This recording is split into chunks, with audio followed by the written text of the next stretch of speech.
কি মামুনি? আসসালামু আলাইকুম আঙ্কেল। ওয়ালাইকুম আসসালাম। আঙ্কেল আমাকে একটি আইসক্রিম দিন, চকলেট ওয়ালাটা দিয়েন। জি। মামুনি একা এসেছো নাকি? জি জি, আমার ঘর তো এটা। আচ্ছা এই নাও। মামুনি সাবধানে যেও। ওয়াও, আজ তো খুব মজা হলো। একটু কথা শোনো। প্রিয় নবী সাল্লাল্লাহু তাআলা আলাইহি ওয়াসাল্লামের হাদিসের সারমর্ম হলো, যে ব্যক্তি বড়দের আদব ও সম্মান অর্থাৎ রেসপেক্ট করবে সে জান্নাতে আমার সাথে থাকবে।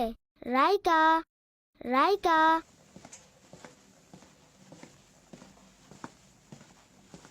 রাইকা জানি না কোথায় চলে গেল। রাইকা রাইকা রাইকা